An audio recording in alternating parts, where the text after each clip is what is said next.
Hola, bienvenidos. Hablaremos hoy acerca del interruptor diferencial, que es el que estamos viendo aquí en la imagen.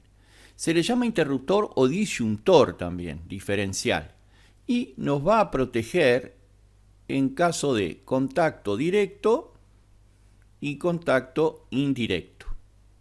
Contacto directo es cuando tomamos directamente contacto con un polo que tiene tensión con respecto a tierra, o un borne que tiene tensión con respecto a tierra, o un conductor cuya aislación está defectuosa. Eso es un contacto directo. Y el contacto indirecto es cuando recibimos la corriente a través de la envolvente metálica de algún aparato eléctrico que se encuentra con falla de aislación. Contacto directo y contacto indirecto. En cualquiera de estos dos casos, el interruptor diferencial se va a disparar, protegiendo de esta manera nuestra vida, además de proteger también a la instalación eléctrica, porque muchas veces cuando se produce una puesta a tierra de un conductor, allí se provoca una chispa y esta chispa puede provocar incendios, al igual que los cortocircuitos.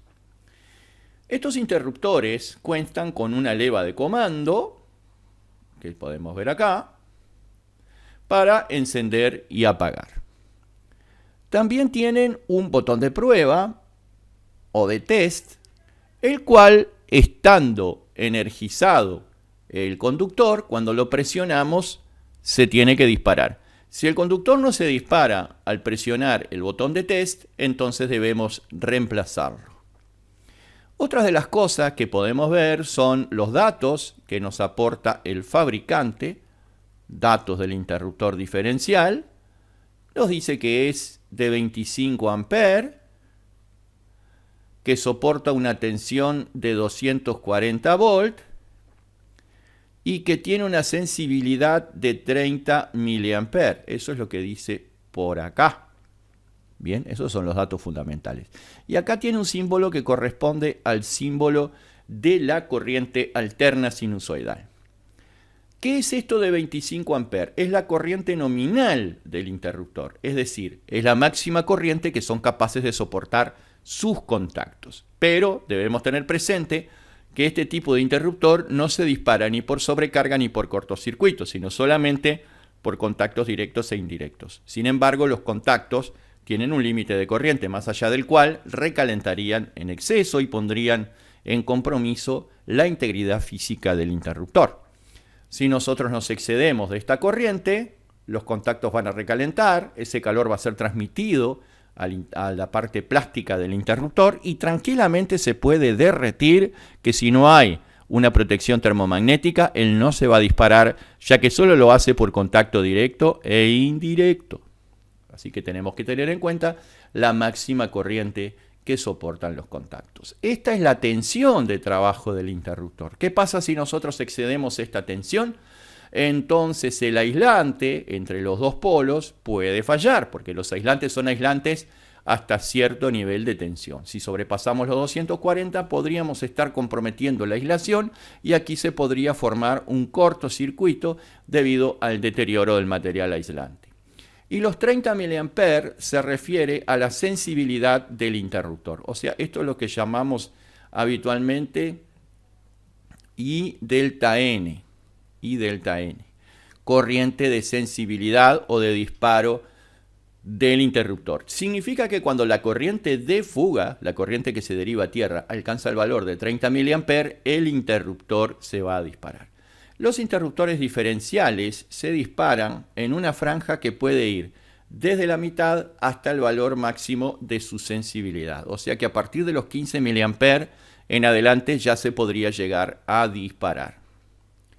Bien, y este símbolo corresponde a la corriente alterna, significa que este interruptor sirve solamente para aquellas instalaciones en las que se alimentan con tensión alterna sinusoidal, o sea, la convencional que nos suministran todas las compañías eléctricas, pero no sirve en caso de corriente continua, no sirve en caso de corriente pulsante y se pueden dar falsos positivos, o sea, disparos introspectivos debido a interferencias en la red eléctrica provocada muchas veces por aparatos electrodomésticos que tienen incorporadas plaquetas electrónicas, como pueden ser los aires acondicionados inverter, las vitrocerámicas, etc. Pero digamos que para un uso convencional está bien, siempre que sea para corriente sinusoidal, corriente alterna sinusoidal.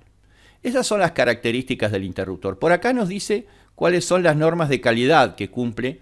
En este caso son las normas UNIT, que corresponden al Instituto Uruguayo de Normas Técnicas. Pero según la región, acá también nos dice que responde a la norma IEC, que es la Convención Electrotécnica Internacional. Por acá nos dice eso, que también corresponde a esa norma, que ya es una norma internacional. Aquí nos indica que tiene que estar conectado el neutro en este borne y el conductor de fase o de línea en este otro. Pero si lo llegaran a conectar a la inversa, no hay problema, funcionaría igual. En ocasiones podemos combinar un interruptor termomagnético con un interruptor diferencial. En este caso tenemos un módulo integrado, donde por un lado tenemos el termomagnético y por otro lado un interruptor diferencial. No es que sean dos interruptores comprados por separado y pegados uno con el otro. Esto ya viene para realizar la conexión en forma interna, digamos. ¿Bien? Entonces, ¿qué tenemos aquí? Tenemos por un lado protección termomagnética, o sea, contra sobrecarga y cortocircuito, y por otro lado protección diferencial contra contactos directos e indirectos. Ven aquí que las tres levas de comando se levantan al mismo tiempo porque es tripolar y a su vez aquí tiene un enganche mecánico para levantar también la leva del diferencial al mismo tiempo que las del termomagnético. Por acá tienen el pulsador de prueba y por supuesto que estos interruptores van a traer indicado la corriente nominal,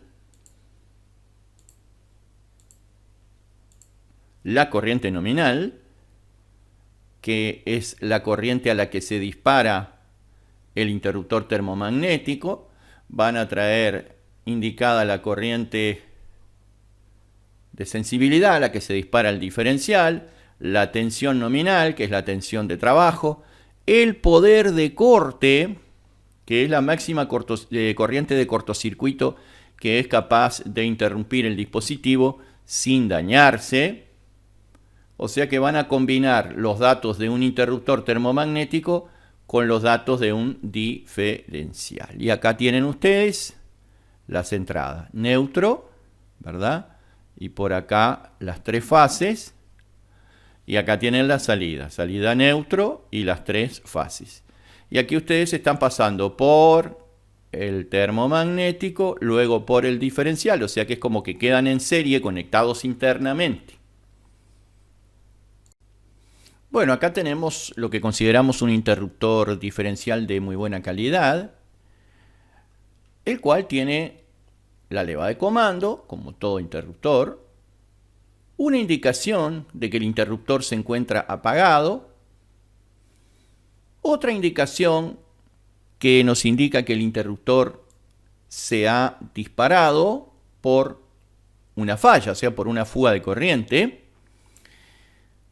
Luego, un LED indicador de que el interruptor está energizado, el botón de prueba, como pueden ver es muy completo. Pero además, este interruptor, vamos a amplificar para que lo puedan ver acá, nos dice que es 400 volts su tensión de trabajo, 40 amperes la máxima intensidad que soportan los contactos, 30 miliamperes la sensibilidad, y nos indica que además de servir para corriente alterna sinusoidal, sirve para corriente continua y también para aquellos casos en los cuales tenemos interferencias, llamados armónicos, producidas, como dijimos, por algunos electrodomésticos que tienen partes electrónicas. También los armónicos pueden provenir de la red de alimentación, tanto de la red de alimentación como de algún aparato que tenga tecnología electrónica, digamos así. Este tipo de interruptores diferenciales se llaman superinmunizados, pero este es algo más que un superinmunizado, es el interruptor diferencial tipo B, que cumple con todas estas condiciones: continua, alterna, pulsante, armónicos y nada más y nada menos. ¿Ve? Tipo B, SI. ¿SI qué quiere decir? Superinmunizado.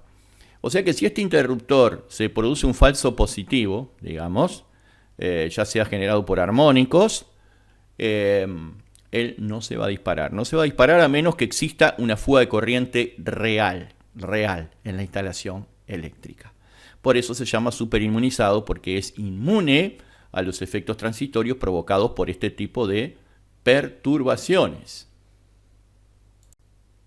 Podemos ver aquí la parte interna del interruptor diferencial. Aquí se pretende mostrar, aunque no se nota mucho. Y por acá un esquema que nos explica cómo funciona el interruptor diferencial. Lo que tienen aquí es una carga, o sea, aquello que es alimentado por el diferencial. Puede ser toda una instalación eléctrica, un tablero, un aparato electrodoméstico, etc. Todo aquello que está alimentado por el interruptor diferencial. Luego tenemos la alimentación, conductor de fase y conductor neutro. Aquí los contactos del diferencial, que en este caso están cerrados. Luego tenemos un pequeño electroimán que lo que hace justamente es hacer que los contactos se abran cuando se produce una fuga de corriente. Aquí ven un arrollamiento, una bobina, que digamos actúa como si fuera el bobinado secundario de un transformador, y aquí tenemos dos bobinados de mayor diámetro pero de menor cantidad de espiras que están allí como si fueran el bobinado primario de un transformador. Entonces vean que el conductor de fase pasa por el interruptor, da algunas vueltas por ahí dentro de este núcleo con forma de anillo que se llama núcleo toroidal, y luego continúa hacia la carga. Después sale de la carga, nuevamente pasa, da unas vueltas por el toroidal y retorna a la línea por el neutro. Entonces aquí nos dice bobina de fase y bobina de neutro, ¿sí? Por acá el conductor de fase y luego el conductor neutro. Vean que cuando no hay fuga de corriente, el campo magnético producido por este arrollamiento es igual y contrario al campo producido por este otro arrollamiento. ¿Por qué igual? Porque la corriente que entra es la misma que sale. ¿Y por qué en sentido contrario? Porque aquí la corriente entra y aquí sale. Es decir, la corriente pasa en diferente sentido por un arrollamiento y por el otro. Es decir, dos campos iguales y contrarios se anulan entre sí. Por lo tanto, no va a haber una tensión inducida en esta bobina de detección, así llamada. Bien. Pero vamos a suponer entonces que hay una corriente de fuga por acá. Aquí está señalada como que está más a la carcasa de la carga. Pero vamos a hacerlo más gráfico todavía. Vamos a poner que la fuga de corriente se produce por acá. Acá hay una corriente que se está fugando a tierra, ¿no? Esta vamos a llamarla I minúscula, a la corriente de fuga. Por acá viene una corriente a la que podemos llamar I.